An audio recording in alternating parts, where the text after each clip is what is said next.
the Wholesome Podcast. Wholesome B, Mitch, Trey always in the building. We got special guest Zoo in the building. So you're first generation, natural citizen. Yeah. So your family, your cultural beliefs in terms of relationships are probably different than what you're actually growing up in society in America. That's real. Yeah. Yeah, that's absolutely a real thing. So, what are your family values? But being first generation, growing up in America, what's your values, or what have you seen that more correlate towards you? Yeah. First and foremost, my family, the way that they've been and what they've been through, they care about my happiness. Of course. So it's like we have our cultural values. We have the people who say that you have to act this way, otherwise you might not be respected, you might not be accepted, or you might not find that partner you're looking for. Right. But my parents actually have said that they just want their children to be happy. Which is excellent. Yeah, that's beautiful. But the fact that we've grown up here, they know that they're growing up. They know that they're raising their children black in America. They're raising their children to be black women who are dating whoever they're dating, right, potentially marrying whoever they're marrying. So for me, I think one of the things that we've talked about before is that it's really conservative where I come from. Yes. You might have people who are of a certain class, who have a certain education range, and that's who your parents want you to marry. Right. When you come here, kind of that dissolves because it's really hard to tell here who's from which class, especially if everybody is like black or otherwise, right? Right. So you meet somebody and you think that maybe you want to rock with them for a little bit. My parents, they'll have no idea who they'll have no idea who that person's family is, whereas when we're back home in our country, you know exactly who that family is. You know by a last name. You know by the way that somebody speaks. You know their language. Right.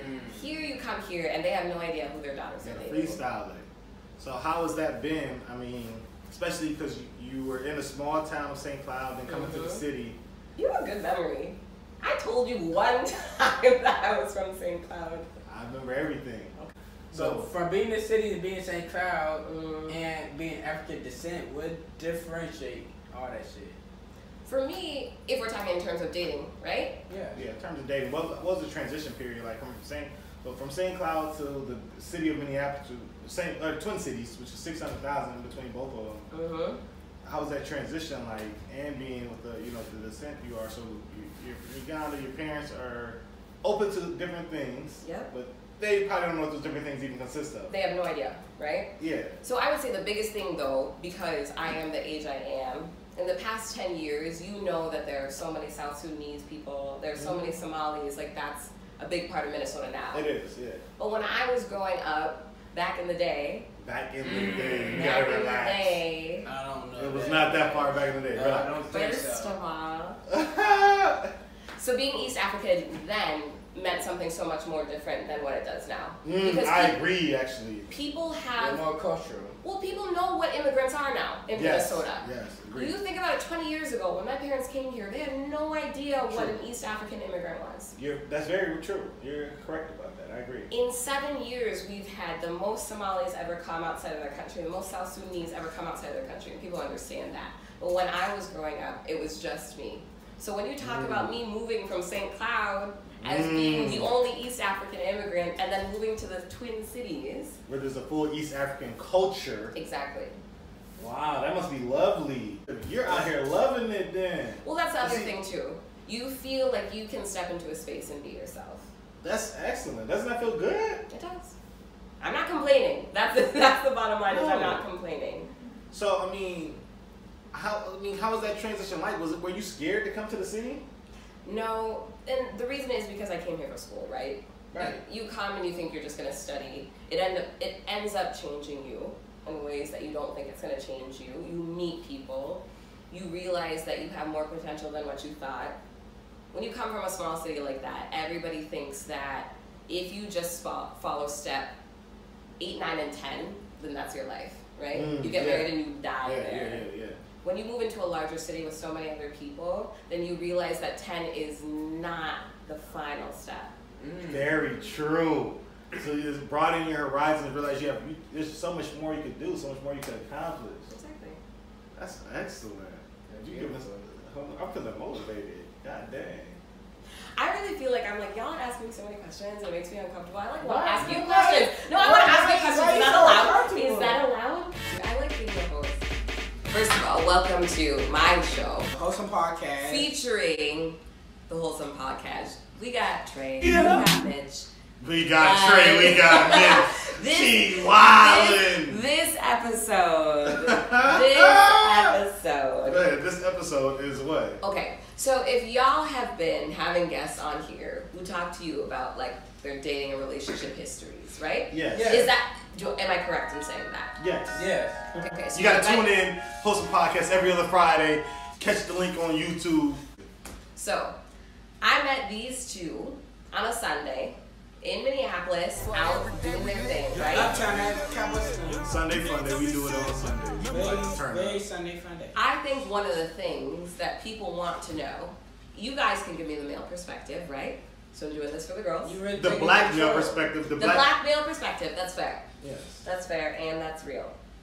When you go out and when you understand that you will most likely meet somebody that you didn't know, what are you searching for? Personality. That was a very quick answer too, so that was like, that's something that came Are you fun to straight talk from to? you. Yeah, nigga, are you fun to talk to, bitch? Like, I'm not bitch, but my bad. What are you looking for? I'm more so looking for vibes. Okay. Do I catch your vibe? Do you catch my vibe? That's more so the more important thing than personality, because once drinks are involved, personalities are completely changed. You're in an atmosphere that's not your usual atmosphere on a day-to-day basis, so it's a little bit different. So for me, I always try and understand people that I don't know, right? Or I feel like there's so much background to this, so either way, me coming up to your table, right, on a random Sunday, Yes. I wanted to know people that I didn't know in that bar. To be very honest, y'all were the closest. Right. Y'all were the closest to my table. So the reason was you came down to talk to us because we were the closest. Right, proximity. But I would have left had it been awkward. Right. Y'all weren't awkward about it. So I'm thinking that y'all were also very open to conversing with people that you didn't know. So there's some groups, right? You go out to a bar, there's some groups who are only really invested in hanging with the people they know. Y'all didn't seem like it was something where if I came up to you that I was interrupting, made it very comfortable, you were asking questions and reciprocating the questions that I was asking as well. Absolutely. So then I felt like I was like, okay, then we can rock. So when you're going out and on a Sunday and you're out having your Sunday fun day the way you do, you're having your mimosas 10, 15, 12, Don't get 20. crazy. Don't get crazy. But how are you interacting with people? So, he's looking for personality, I'm looking for vibes. What are you looking for? So what if... Now let her answer that first. I think that I'm mostly looking for the person who is open to learning. And I think that's a mixture of personality, it's a mixture of vibes. How do you know if somebody's open to learning or not, though? Because of the way that they approach you, to be very honest. But what if you approach them? If I approach them and they give me an answer, let's say, and neither of you gave me answers that shut me off. What gave you two different answers, though? You didn't. That didn't happen. You're saying, what if, though? If you gave me two different answers, then I'd probably, to be very honest, I'd gravitate towards the person who gave me the answer that I was looking for. I don't know. I was drunk. You drunk right now. I am. I just want to know, because, okay, obviously we are imbalanced here. I have two, as you would say, black male opinions. Yes. On my right and on my left. Yes. So, when y'all are out and potentially looking for the person that you're looking for, so the one, let's say. The one. Okay. Who is going to catch your eye? Is it the person who is loudest? Is it the person who is quiet? Is it the person who looks the best in terms of style? Wow, that's a great question. Or is it the person who is really in the corner? Who are each of you going to go after? That's what I want to know. Who I vibe with the best? You got the same energy. So she said, which one do you vibe with, though? It differentiates. Is it okay? So is it a girl who comes up to you, or is it a girl that you go up to? Who do you like? It really differentiates. Like the people I talk to the most, the one who came down on me. Okay. But that just happened the most. But it can be indifferent. So like you got biddies coming up to you, telling you. Not checking like on you. Not like that, but it happened. But okay, maybe I could verse with you. Maybe I'll just shoot at you like shit. Let me see where your mind at and shit. Like it really, everything matters on the situation. Okay. Everything ain't permanent. It matters. It's not permanent. Yeah. Let me zip over to you. Zip over to me. You hosting, huh? Yeah, I know. Like she done took over. She really. Now for me, like, so I'm out. Say it's a Saturday night. Exactly. For me, it's more so whoever is stylish and commanding the most attention, but is also quiet and low key. When you say things like that, so the person who is stylish and commanding the most attention, but also low key and quiet, that to me, those are two separate girls. They're completely opposite. Nah. Those are two separate girls. So what that means is it's somebody that they might wear something loud, but they don't have to do a bunch of extra stuff. They don't have to say nothing to anybody. They might be saying nothing to nobody at all, but hang with their girls, not minding anybody at all. They might have on something loud. They might be wearing something loud. They might be dancing and vibing with their girls loudly, but they're not being loud and volume. They're not actually mingling with anybody. They're just really having a good time and enjoying themselves. So by virtue, what I'm hearing is you don't like a girl who is out to look for her guy. No. That's what I hear. For me, but she can. No, for me, I don't want a girl that's out to look for a dude. If you out there just having a good time, have a good time. Yeah, and that's more attractive to you. To me, that's more attractive to me. Just have a good time, live your life. Okay, so for both of you though, to some degree, do you think that people go out to enjoy themselves, or do you think that people go out to find somebody? People go out to be seen and to enjoy other people. Okay. Yeah. Very few people go out to just enjoy themselves and just enjoy their friends. But that's what you just described. Very few people I like. Okay. I'm a carefree guy, so I'm gonna enjoy my own energy. Everybody won't like that because they will go with the masses. Yeah. Fuck the masses. I'm gonna do me. But everybody is not comfortable in their own skin to do them type shit. But to each their own. I don't give a fuck. Let me not assume, but your families have been here for some time. Yes. Yes. Okay. Mad time. Yes. So then, when you approach girls who you think might not be either American, or you think they're first gen, or you think that they're just not American, do you approach them in a different way than you do other American girls? No, it's all the same. I think it's all very. Once you black, I think you're black. Like do you think that there's not a difference between being it's a difference. Okay. Black American and somebody who was immigrated recently? No, it's a different. They're different values, but at the end of the day, we should have the same common goals. It might be different values, but I don't think there's a major difference at all. I think in the way we're treated in society is all the same. Maybe at this point, it's getting close to all the same. I still think Muslim people are probably treated the worst. But in general, I think it's treated all at a lower tier than a lot of our counterparts. So I think it's majority the same, and like I said, it's still very blended. Regardless of what the values are. Yeah, I had this one job, nigga from Africa and shit. He like, shit, cause we African Americans. So do you relate more with Africans from Africa, or you relate more to white people? That shit kind of resonated with me, cause like, damn, I'm American. So like, I don't know. How did you answer that? I don't know.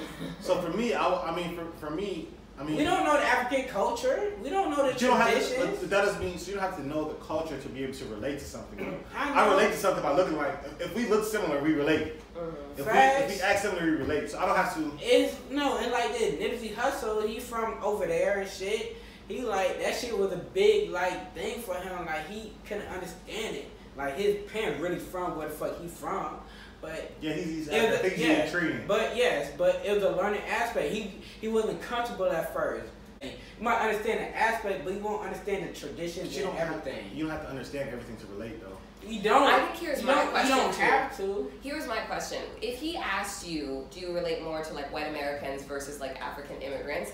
The biggest thing is, now that you're living in the same country, which is America, how are you treated?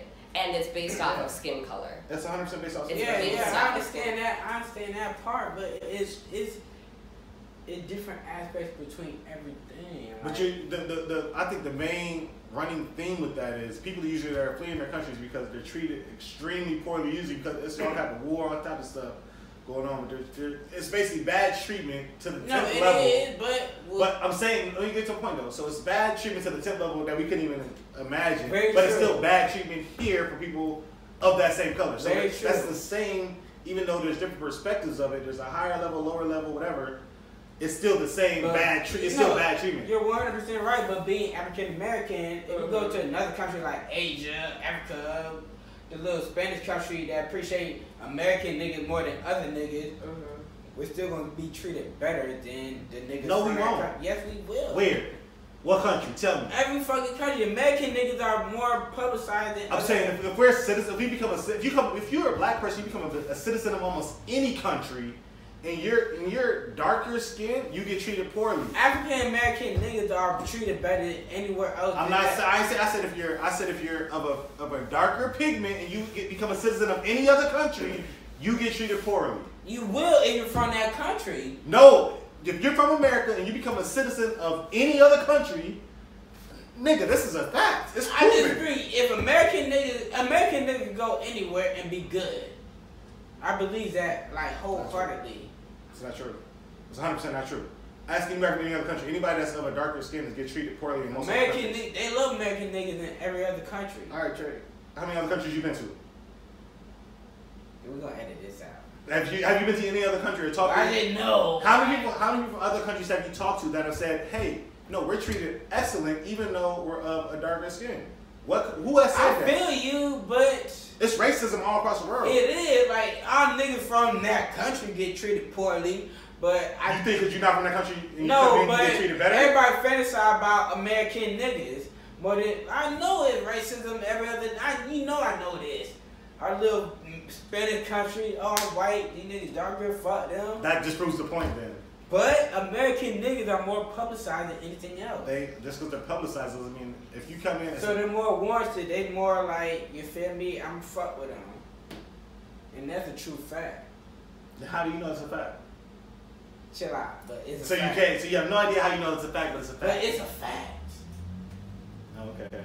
I think it's country by country. Actually, to be very honest, you go to somewhere like Chile, Black Americans are held as the highest standard. You go to somewhere like Argentina, Black Americans are the lowest of the low. You go to somewhere like France, Black Americans held low. You go to somewhere like Turkey, though, Black Americans, the best of the best. So I'm saying, I don't know anything about Turkey. That's what I'm saying. You guys are both right. The countries that I've been to, the places they all see what happens within being black in America, and they take it for what it is. So like Turkey is more of an Islamist state. Yeah? Right, agree.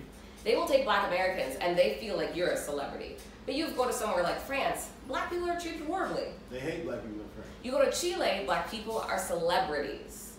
You go to Argentina, Black people are the lowest people of society. Right.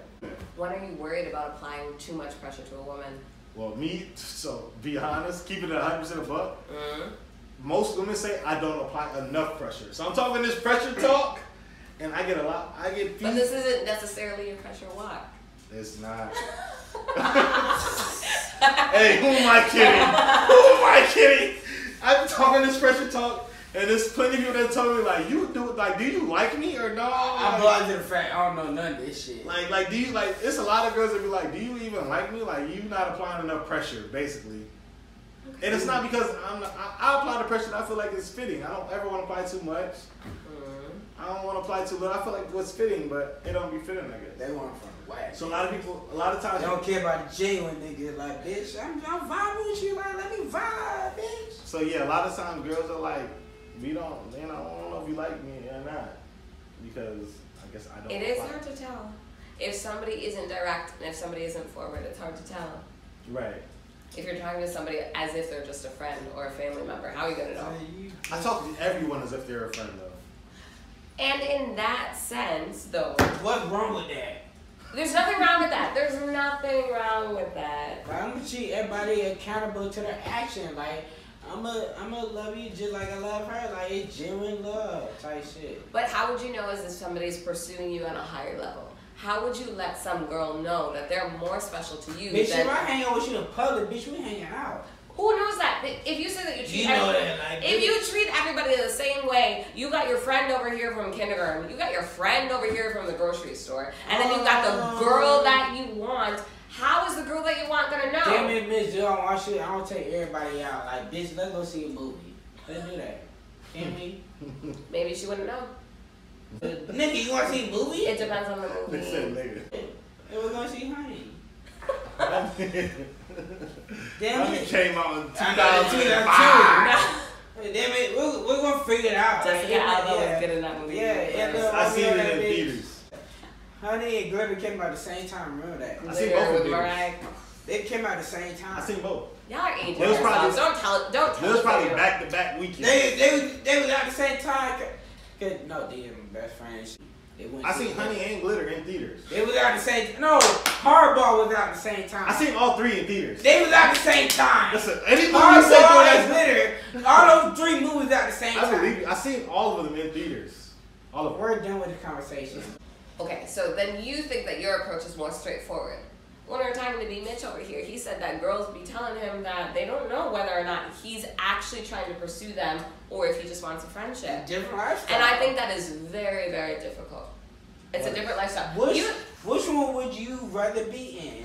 I would rather have somebody directly approach me and say, hello, I think you're attractive, and I think I want to get to know you in a level that could lead to something. If it doesn't, it's cool. We'll still rock as friends. Damn. But I don't need anybody from the fact that I left high school. I don't need anybody approaching me as a friend and they're not going to step up to more So, like. what's approaching you like a friend? So if I approach you and say, What if nigga ugly as fuck and he still approach you on Then that's my decision. Then that's my Decision. decision. But if then I- I'll say if you're not my type, then that's the end of it. but if I approach you, say I approach you on a night, and I'm like, man, you look very vibrant tonight. Mm-hmm. You know, let's go out. Let's in a couple of days, whatever. Mm-hmm. Go get some breakfast or something. The key word is you asked me to go out, though. I don't think you'd do that with a friend. What I'm saying, agreed. So I agree with that. I think those are very informative words and stuff like that. Yeah. But then my conversation, I guess, is friendly. Furthermore, after that, in terms of You think you're just trying to get to know somebody? Yeah, and my friend. From my point of view, is what I think. But I guess it's not as funny. I mean, because I'm not. I don't know. I guess I'm not like, hey, let's be in a relationship. I just met you yesterday. It doesn't have to be about that. It doesn't have to be about jumping the gun. It doesn't have to be about like I'm going to get you to be my wife from day one. It has to be about intention of I want to get to know you on a better level.